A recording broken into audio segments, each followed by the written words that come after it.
Om.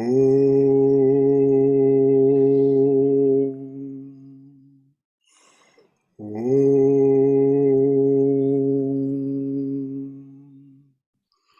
Om Sahana Vavatu Sahano Bhunaktu Sahaviryam Karavavahai Tejasvina Vaditamastu Ma Vidvishavahai. Om Shanti Shanti Shanti. Om. May the Divine Being look over us lovingly as a mother and father. May the Divine Being support and nourish us as a mother and father. May we have the strength and skill to study together the art of spirituality. May no misunderstandings arise amongst us. Om, peace, peace.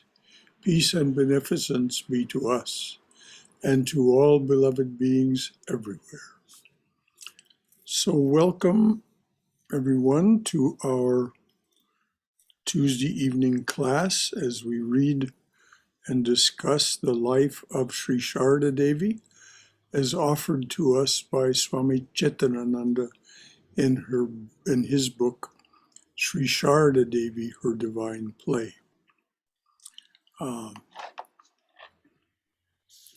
If there are any comments or questions left from last week, please let us hear them.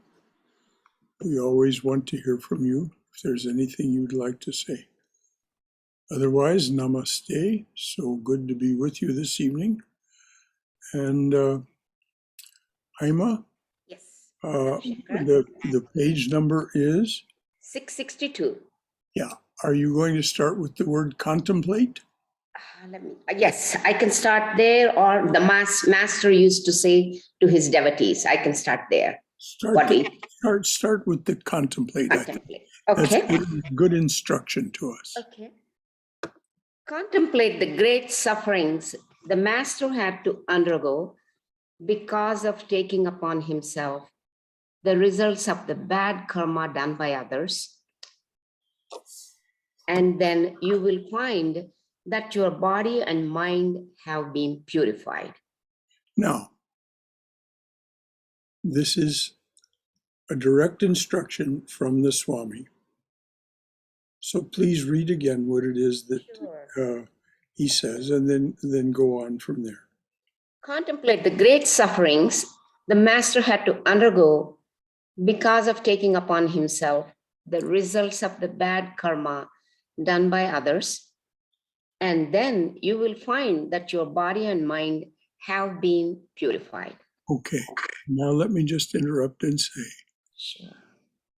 This is a direct parallel to what is a very long-standing practice in Christianity, which is the contemplation of what is called the Stations of the Cross, or the Passion of Christ.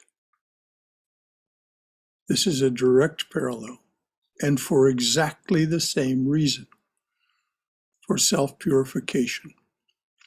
If you do contemplate, and notice the word contemplate, that is, the word contemplate is equivalent to manana. Think deeply about these things, and it has a purifying effect. So is there any comment or question about that from anyone? I mean, we are definitely the usual suspects tonight. Triguna, Haima, Sham. Brother Shankara. Yes, dear. Contemplation, doesn't it mean meditation? Same No. as meditation? No. Contemplation is manana. Meditation is concentration. When the process goes contemplation, manana, thinking about the aspects of something, thinking about its various qualities and properties, and particularly comparing it with how we normally think and therefore speak and act. This is the process of purification that the Swami is talking about. Then concentration begins when we select some particular part of what we've been contemplating to focus on. For example, if you took the relationship between Girish Ghosh and the Master and focused on that, and then the idea that the Master himself said that his throat cancer arose because he had taken on the sins, the bad karmas of Girish Ghosh. When you focus on just that one aspect, then it becomes concentration. When you then just think about the Master and his suffering as a result of that, the throat cancer, that concentration can turn into meditation. But and that's the sequence. Contemplation is equivalent, as close as any English word can be an equivalent, for the Sanskrit word manana.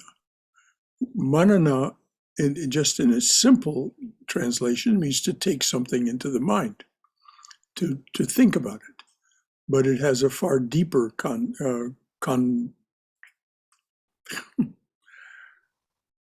the word is escaping me, connotation. It has a far deeper connotation rather than just that simple denotation. It means to make something your own by thinking about it and comparing it with how you normally think, therefore speak and act, and letting it change the way you think and therefore speak and act. And this is the purification. You will find that your body and mind have been purified. And notice the Swami does not isolate the mind from the body. These 11 cosmic principles, the 5 organs of action, the 5 organs of perception, and the mind all go together. They are, as Sri Krishna puts it in the Gita, the field of action. You are purifying the field of action when you do this contemplation that he's talking about. Thank you, Shyam, for bringing that up. In Christianity, there is no meditation? Oh, of course there's meditation, yes. This contemplation of the grief and suffering that the Master underwent, and the fact that they triumphed over it, both Christ and the Master triumphed over that suffering, is part of the contemplation. But yes, there's meditation in Christianity. They have exactly the same sequence, contemplation. With them, it often starts with prayer, or what's called lectio divina, taking some particular aspect of scripture and contemplating on that, and then going through this process of selecting some aspect of it for concentration, and then going into meditation. Oh yes, there is very definitely meditation in Christianity. Thank you. Thank you. As there is in Islam, although many practitioners of Islam don't ever go there, just as many practitioners of Christianity, and for that matter, many practitioners of Sanatana Dharma, don't really ever attempt meditation, not even concentration, really. They may attempt prayer and contemplation, and that's wonderful. But among the deeply observant Muslims, particularly the Sufis, there is definitely meditation. Among the Christians, there is meditation. And for that matter, there is among the practitioners of the Toltec tradition in Mexico, a very great tradition of contemplation, concentration, and meditation.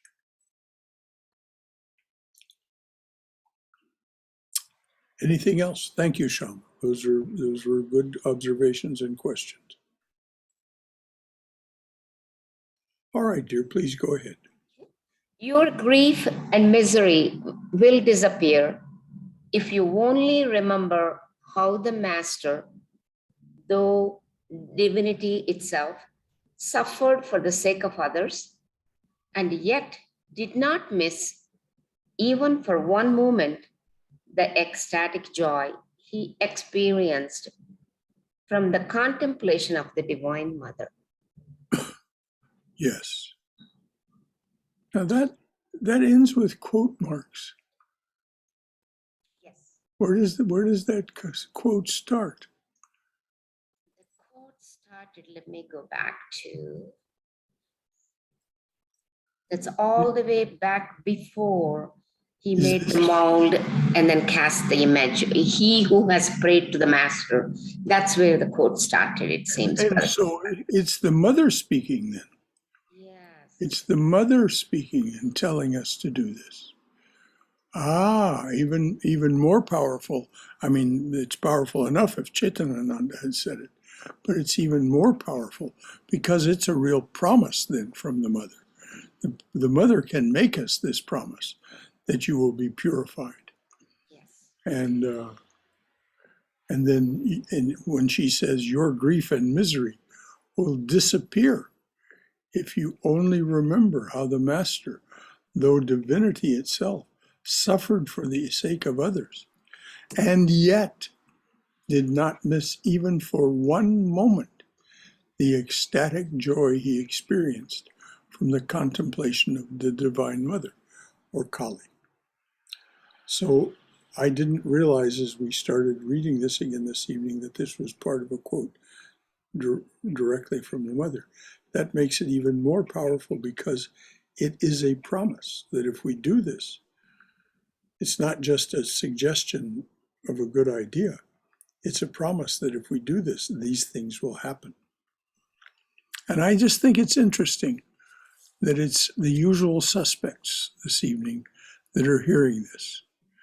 So this promise is for us, dear. It is for the half dozen of us who have gathered here this evening.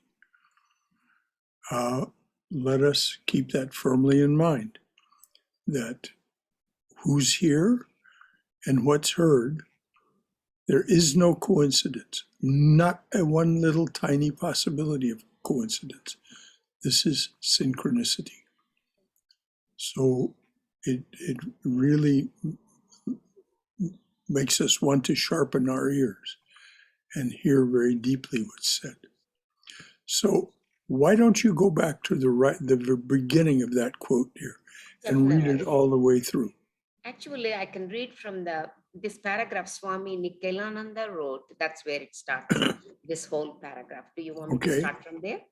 Yes. Swami Nikhilananda wrote to her, to Holy Mother, God was both pure spirit or Brahman and also the universal energy or Shakti, and Sri Ramakrishna was the divine incarnation of modern times. The Master is the embodiment of all deities and of all mantras, she said. Really and truly, one can worship through him all gods and goddesses. And she continued, Sri Ramakrishna assumed this human body to remove the sorrows and sufferings of others.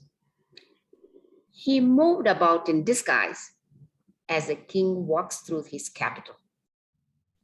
The moment he became known, he disappeared.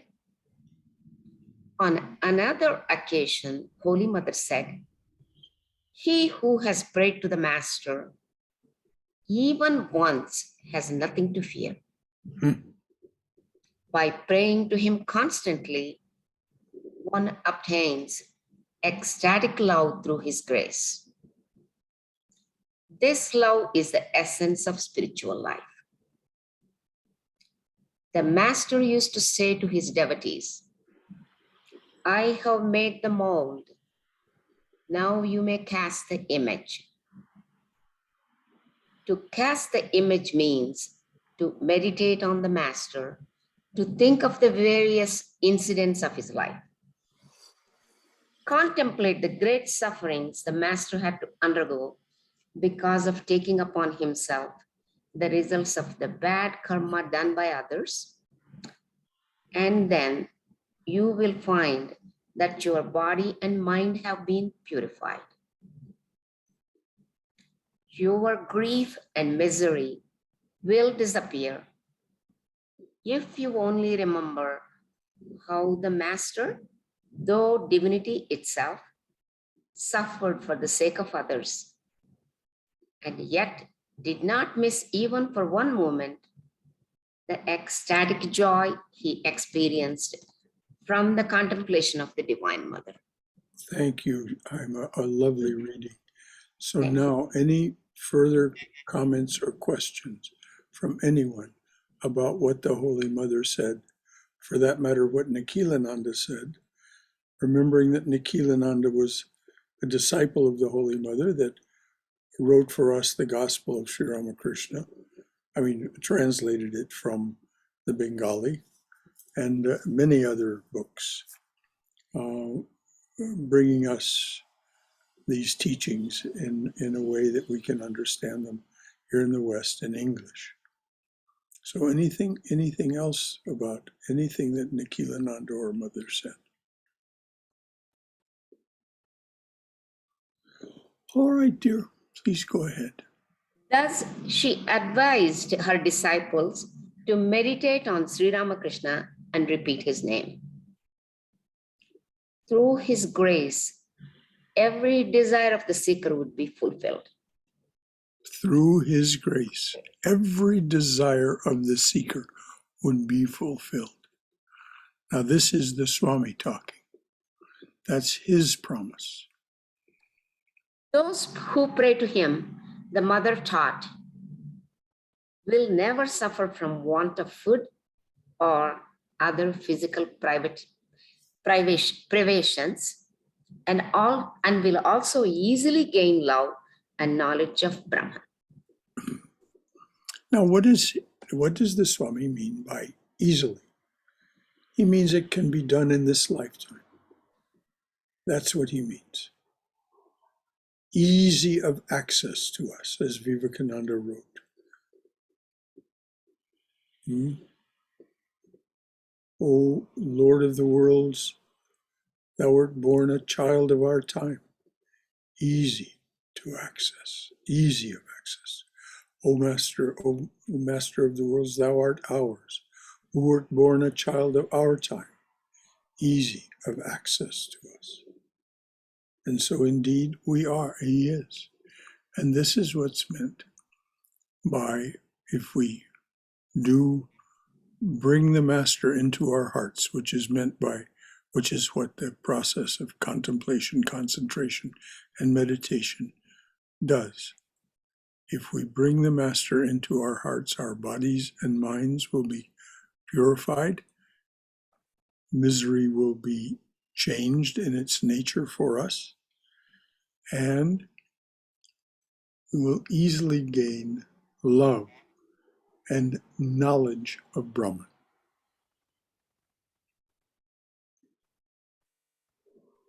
Anything else from anyone?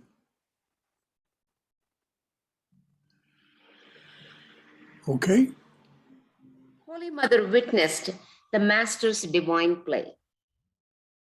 She knew how he had practiced his superhuman sadhanas and was fully aware of his divine mission in this world. In 1919, after Durga Puja, Keshavananda came to Jairampati from Kolpara to pay his respects to Holy Mother.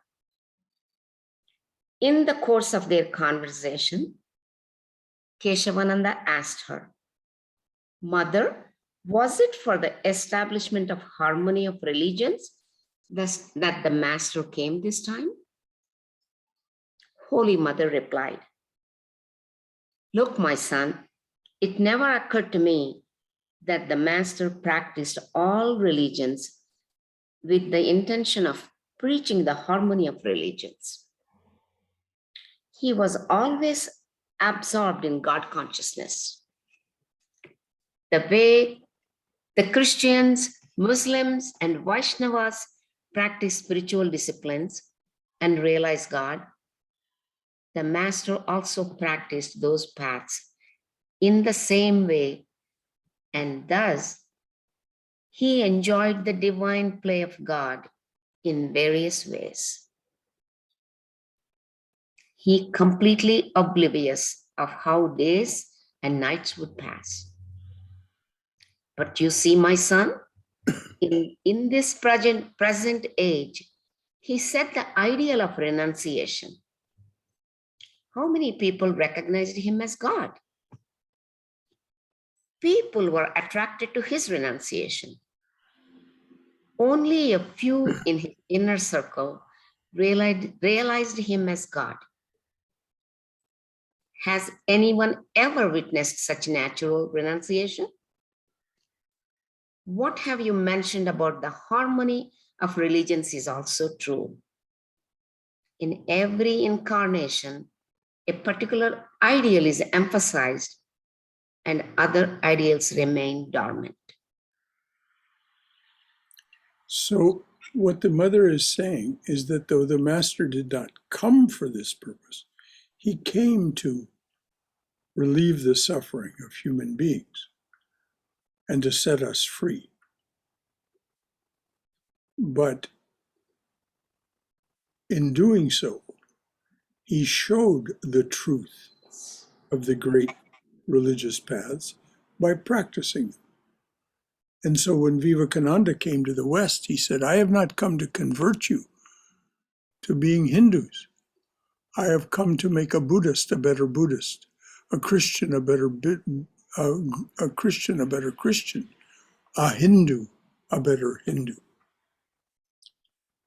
And so it wasn't that he wanted to create this, but he also said, Vivekananda said, that the strife in the world would only cease when the religions came to understand the truth of one another and stopped competing, stopped denouncing one another, and stopped fighting in the name of religion. He called all of that I just mentioned, all of that competition and fighting and so on, he called it fanaticism and a form of mental disease. He said we have to get over this disease before the religions can march under,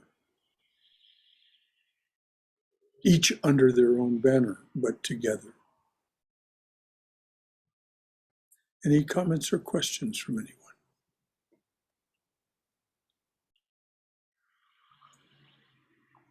All right, dear.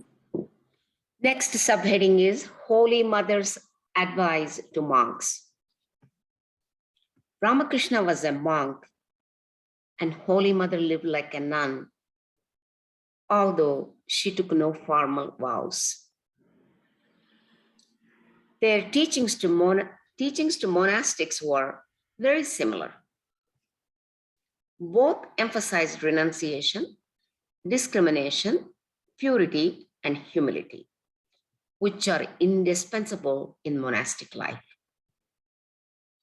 Like Ramakrishna, Holy Mother cautioned her monastic disciples again and again about lust and gold, which bind the soul. Can I read this one more time, Brother Shankara? Please, and let's just this business of lust and gold. It isn't just something that she said to men. This business of lust and gold is something that she taught to both men and women. And it isn't just lust in the form of sexual gratification. As Sri Chaitanya says in the opening of his prayer, it's this lust for the world, this lust for the life of the 11 cosmic principles, the organs of action, the organs of perception, and the mind. These are, it's not that we aren't to be that and enjoy that, but the ideal is that we not cling to it or lust for it. As Jesus said in his shortest teaching, recorded teaching, be passers-by. Just whatever the life presents you with, do it, enjoy it, I mean, within the limits of Dharma, of course. As Sri Ramakrishna said, you've come to the mango grove, eat the mangoes. But don't get stuck in the mango grove.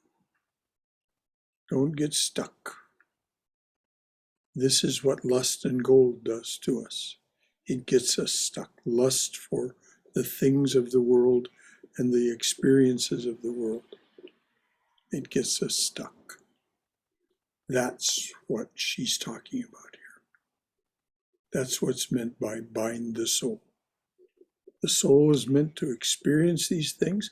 Sri Krishna describes it so beautifully in the chapter in the Gita titled The Field and Its Knower. The Field and Its Knower. Any comments or questions before Haima reads on? Okay, dear. Ramakrishna was the monk and Holy Mother lived like a nun, although she took no formal vows. Their teachings to monastics were very similar.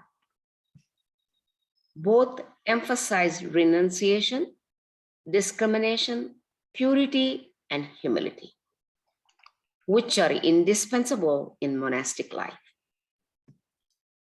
Like Ramakrishna, Holy Mother cautioned her monastic disciples again and again about lust and gold, which bind the soul. Saint Paul wrote to the Corinthians, if people cannot control themselves, they should marry, for it is better to marry than to burn with passion. Regarding monastic ideals, Holy Mother was uncompromising and she rebuked any monk she saw deviating from them. She frankly told a monk, after receiving the ochre cloth, don't get involved with women.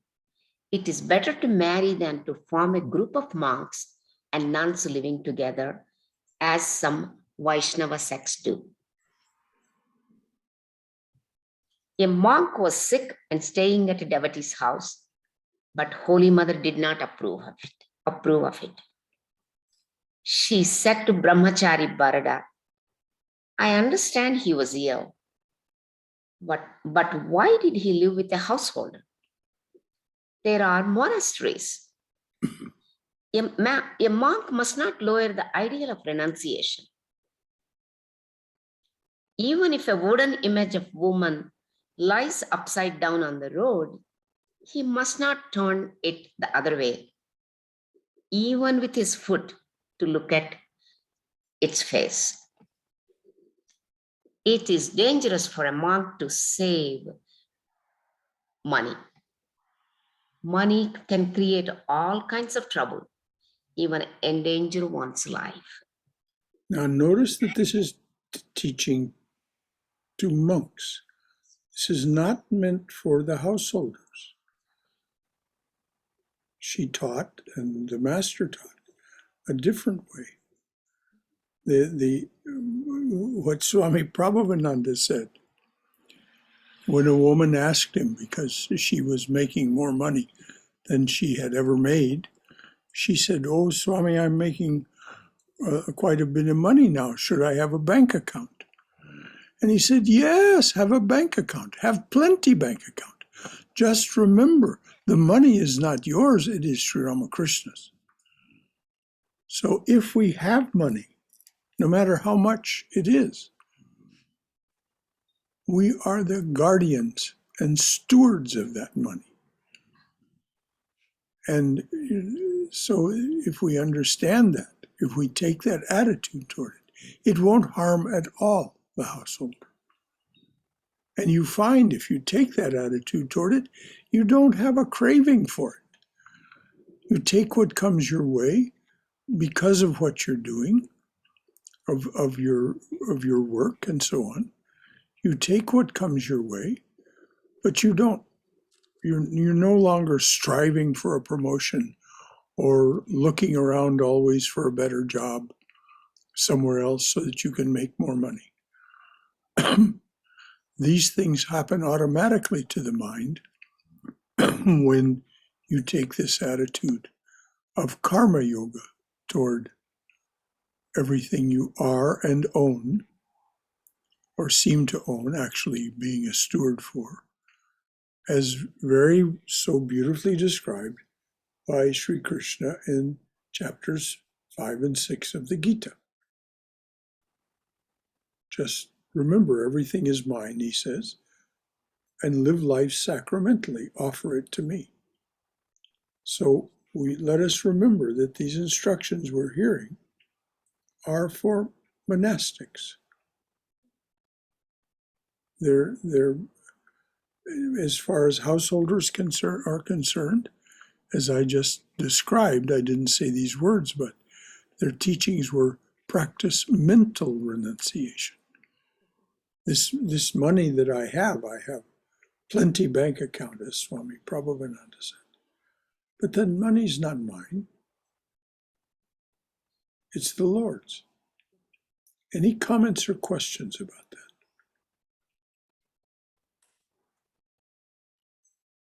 All right, dear. To Brahmachari Ashok, who inherited a lot of money, Holy Mother said, had your father not left any money for your mother, I would have asked you to earn money and look after her comfort. Through the grace of the Master, that obstacle has been removed. Just to see that the money left at her disposal is not wasted. Make some arrangements for it and look after her as much as you can. Is this a small advantage for you? One cannot earn money in strictly honest ways. Money always taints the mind. For this reason, I ask you to settle the financial affairs of your mother as soon as possible. Such is the fascination for money that if you involve yourself too much with it, you will feel attracted to it. You may think you are above money and that you will never feel any attraction for it because you have once renounced it. You may further think that at any moment you can leave it behind. No, my child, never harbor this thought in your mind. Through a tiny little loophole, the thought of money will enter into your mind and then strangle you gradually, quite undetected. You will never know it. Especially as you're from Calcutta, you know how money can draw people into reckless ways of living. Settle your mother's affairs as soon as possible and then run away from Calcutta. The Master could never bear to touch money. You are all out in the world, taking his name on your lips. Always remember his words. Money is at the root of all the disasters you see in the world. Money may lure one's mind into other temptations. Beware. And It so is. this is an instruction that overlaps with those who live as householders. Money has its insidious way of getting into our habits and our actions and making and influencing our decisions. This is why Swami Prabhavananda was very adamant the way he was. Just remember, and he really meant remember, that the money is not yours, it's the master's. And that's why I said, if you do really take that attitude and say, I am your servant, I am your steward, I am taking care of this money.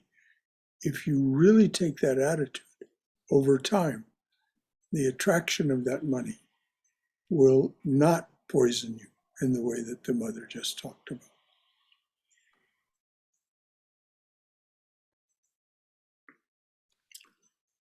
Any comments or questions from anyone? All right, dears. It is said that Notice that she ends with the word beware. beware. Beware is a contraction of the words be aware. Be aware of how your mind behaves in the presence of the thought of money and in the presence of money. Be aware. It Okay? is said that Brahmachari Ashok did not obey his guru and eventually had to leave the order. Ah, This was for she Brahmachari. warned him. And next subheading is Holy Mother's advice to householders. Ah, That's us. yes, indeed. Holy Mother did not give discourses to householders. Instead, she demonstrated the ideal householder's life. Her life was her message. However, the following are some examples of Holy Mother's advice to householders. The aim of life is to realize God and remain immersed in contemplation on Him. God alone is real and everything else is false. God is one's very own. This is the eternal relationship between God and His creatures. Okay, what does it mean that God alone is real and everything else is false? When there is the full realization of God, Savikalpa Samadhi, which is, we let's not even think or talk about Nirvikalpa Samadhi. It's completely beyond our ability to talk about or understand. But this realization of God is an experience.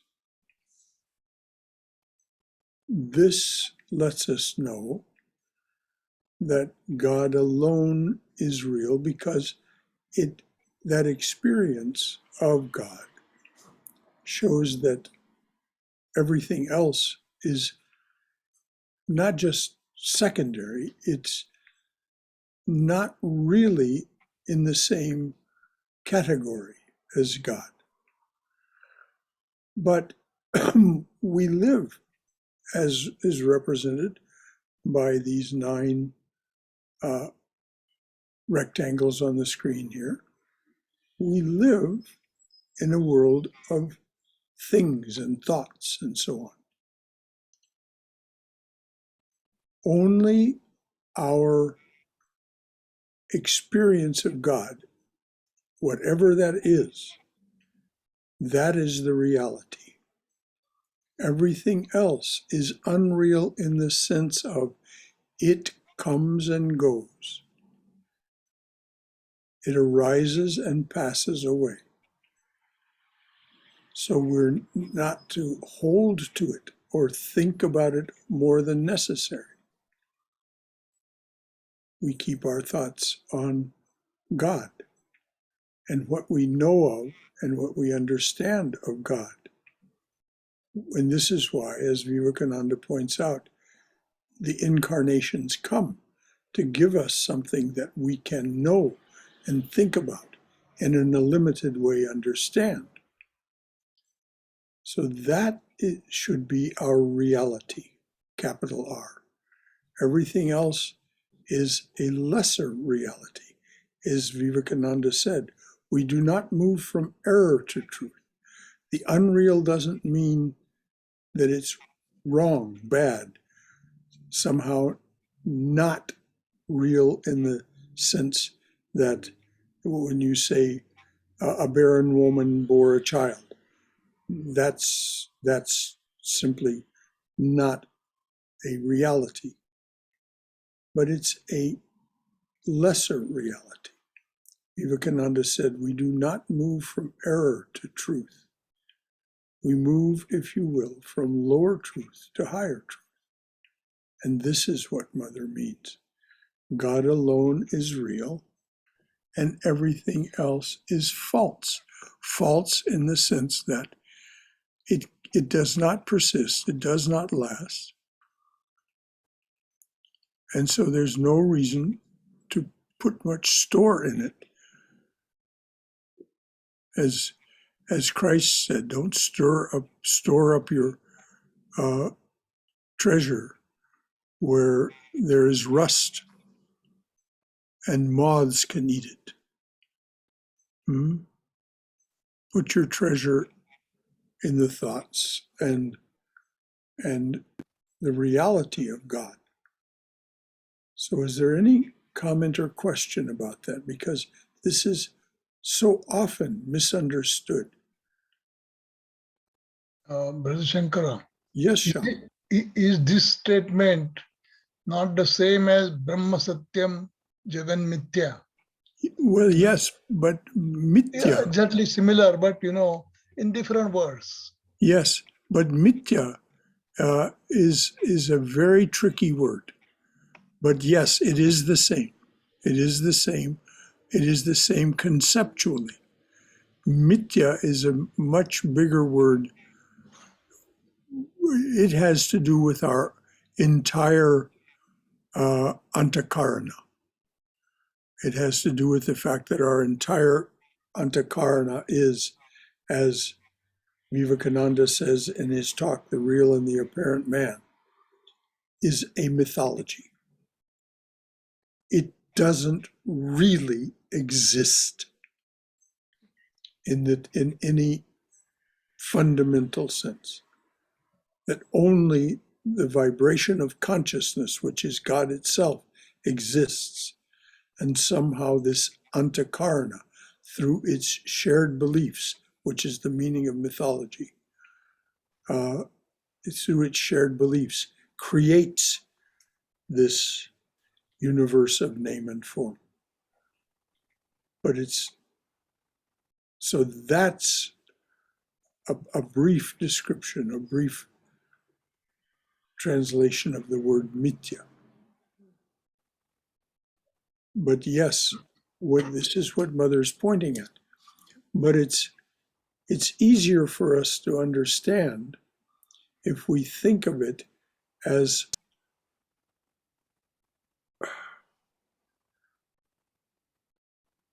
we know the flowers bloom and then the flowers die.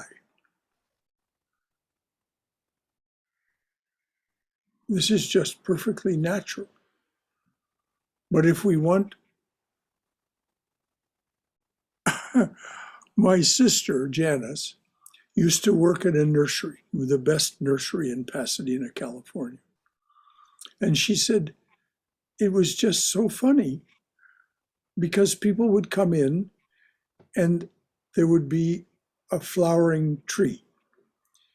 And people will say, well, does it bloom all year long? And Janice would carefully and thoughtfully explain to them that simply is not possible. That isn't the function of flowers blooming. But people wanted this falsehood, this tree that would bloom all year long. So the coming and going of things, the impermanence of things, is what's meant by their falsehood. And there's this deeper meaning that this projection of them, this creation of them out of the vibration of consciousness, which is what Vasishta says to Rama, that everything that you experience through the antakarana is nothing more than a vibration of consciousness. So this is what's meant by false.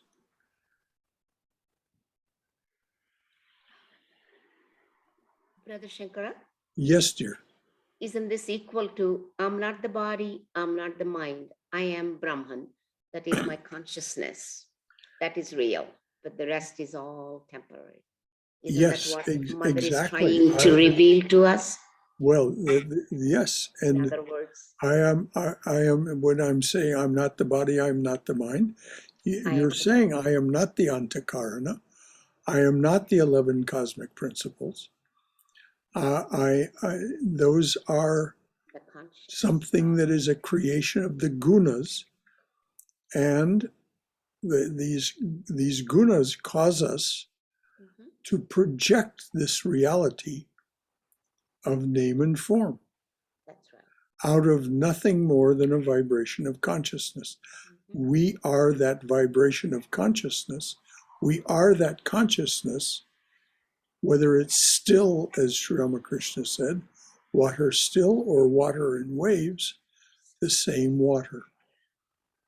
The truth of our being is we are that water, both still and in waves. This is what Vasishta was gesturing to when he said to Rama, everything you experience is nothing more than a vibration of consciousness. So this is a very good discussion. Anything more from anyone about your own experience, your own wisdom about this, as Haima just expressed, or any comment or question that Shankara? yes, dear. Yeah, sorry, I was listening in the kitchen area and there was some disturbance, so I couldn't comment earlier. So I've been holding my comments. Um, Regarding this transience, again, when like today I was sitting and contemplating for some everything, as the day passes, everything changes, and even little things like my the school I went to, that building is no longer, I don't even know if it exists. If it is, it has changed so much. And then through the years, of course, our physical body, but the people that come and go in our lives, and Yes. everything is temporary and transient. So it is like a dream, where in a dream it just goes from one thing to the other, and a bizarre thing, and then we wake up. So it would be so wonderful in a way to wake up and realize that it was a dream and enjoy um, the good and everything. So that was one comment I had. And the other one is, again, contemplating the I'm not the body mind thing. um, Even if I think that my gross body is basically just the five elements, mostly I suppose space and the others, and because if there was no space, there wouldn't be a body. Like, it's space, taking space.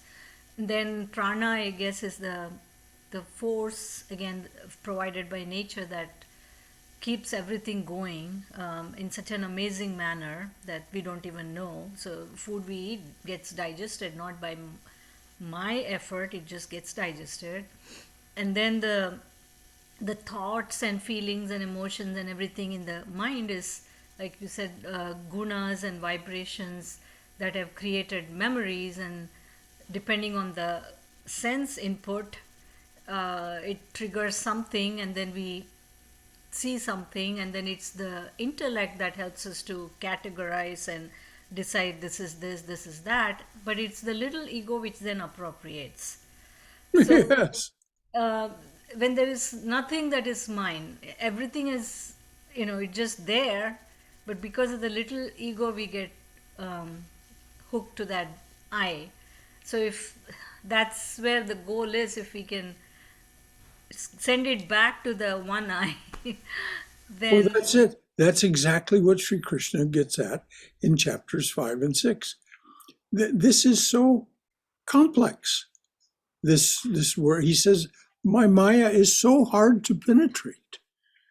He may say that in chapter 7, but nevertheless, what he's saying is, this is so difficult for your limited mind to understand. So he says, don't try to understand it. Just offer it all to me, and whatever happens to you, just accept it as my prasad. And, my gift to you. Then you don't have to think about all these things. You can simply go through the day, one thing happens, another thing happens, and trying to keep your mind focused on the higher reality rather than the low. But when your mind is drawn toward the lower reality, just offer everything that happens, as you said, every feeling, every thought, every perception, just offer that.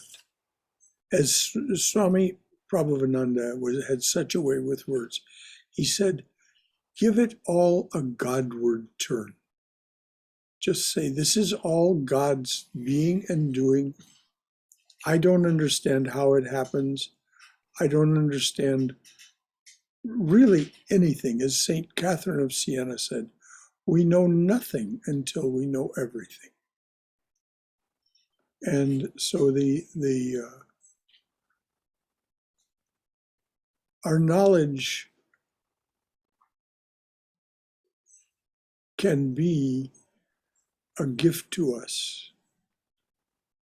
if we calm the mind by not concerning ourselves too much about what happens. The falseness, the dream, as you put it.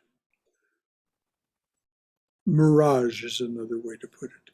Mythology is another way to put it. As many metaphors are used.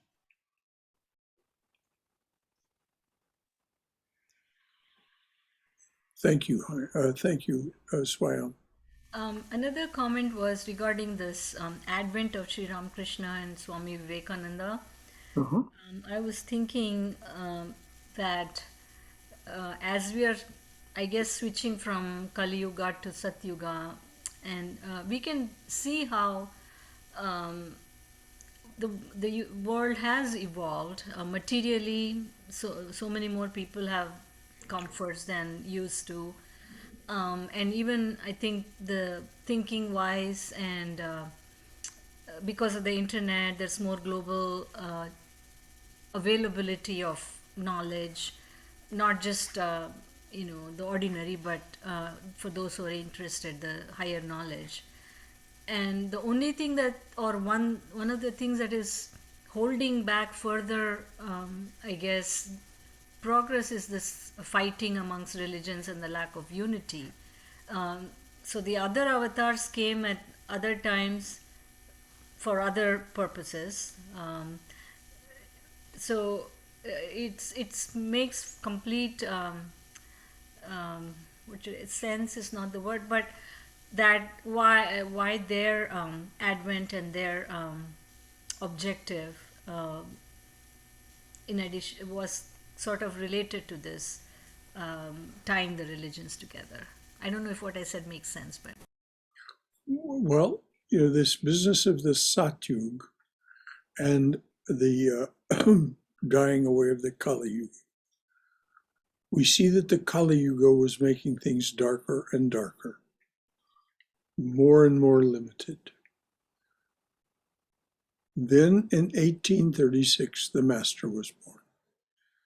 Now, if we compare the world into which Sri Ramakrishna was born in 1836, and then we think about what happened, what the world was like just 200 years later, 1836, we're coming up on the 2030s here. 1836, it's almost been 200 years. Look how the world has transformed.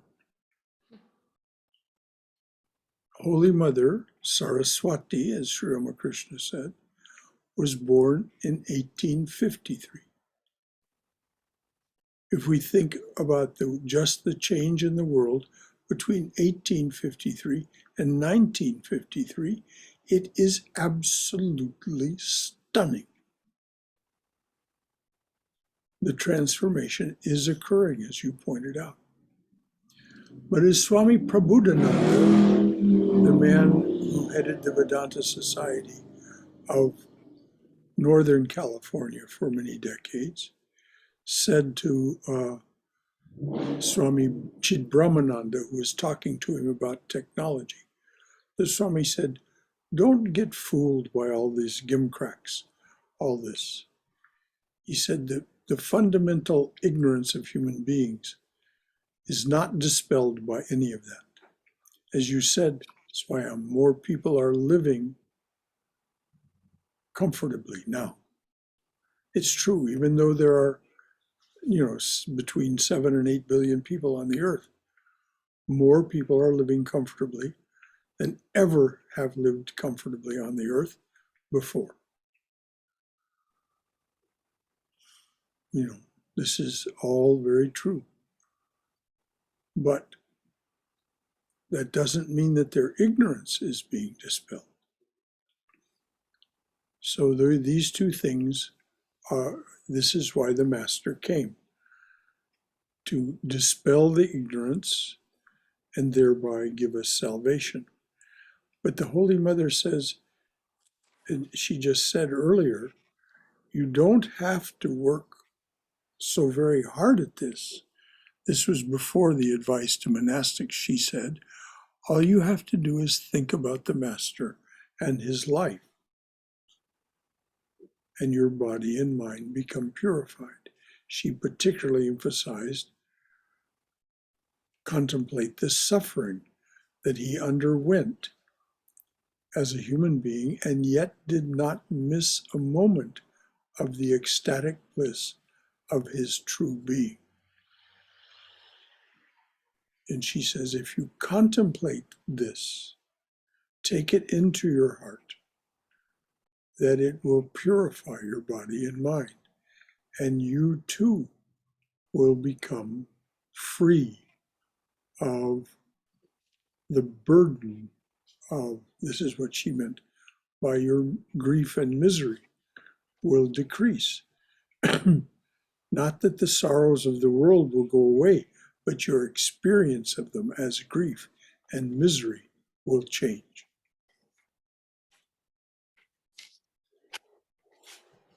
Anything else from anyone? Stop here. Okay, it's 8:29.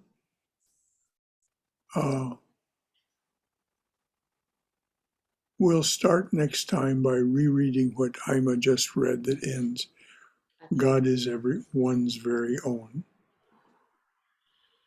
Why is God one's very own? Because that is the truth of the being that lives within this stardust spacesuit and that wears this stardust spacesuit as its garment and as its field of action, as Sri Krishna says in that chapter, The Field and its Knower.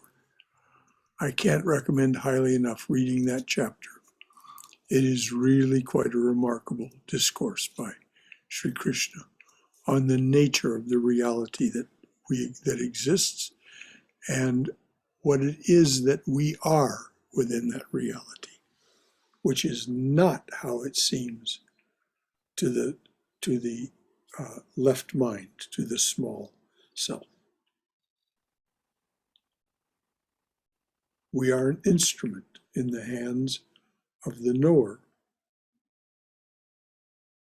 These Stardust spacesuits are the instrument of the knower, and it is up to us to enjoy that relationship and be with it in that way.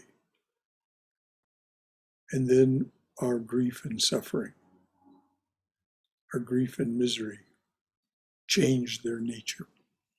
Any final comments or questions from anyone? All right, dears.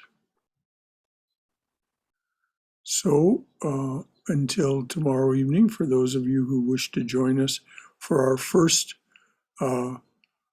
reading and introduction to the book Divine Grace by Swami Ranganathananda.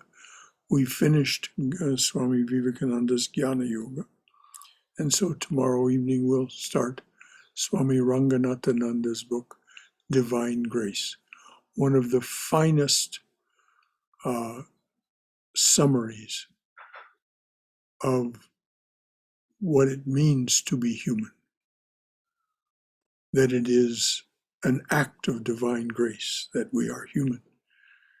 And the Swami slowly and slowly makes the case that to be fully human is to be fully divine. So if you would, and that is the grace. So if you choose to join us tomorrow evening, 7:30, same time, same station. Any final thought or comment or question from anyone? All right. Om Asatoma Satkamaya, Tamasoma Jyotirgamaya, Mrityorma Amrutangamaya, Abir Moiti. Notice what a powerful prayer this is. It is a prayer so often recited, we forget it is a prayer.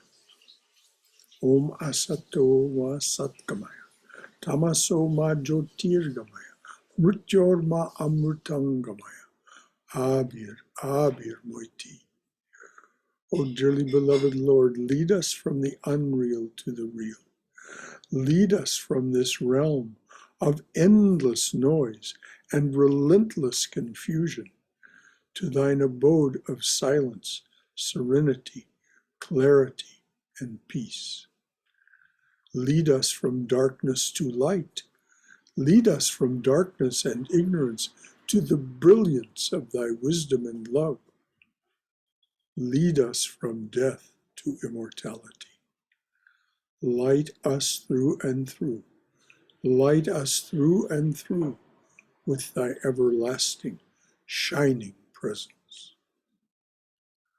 Om Shanti, Shanti, Shanti. Peace, peace, peace and beneficence be to us and to all beings, all beloved beings everywhere. Jai Shri Guru Maharaj Ji Ki Jai, Durga, Durga, Durga. May we be safe, may we be healthy, may we be cheerful, may we have peace of mind, may we go forward in the divine being's loving and protective embrace as our mother and father. Any final thought from anyone? All right, dears. Until tomorrow evening, sayonara. Lullaby and good night. Good night. The baby is sleeping.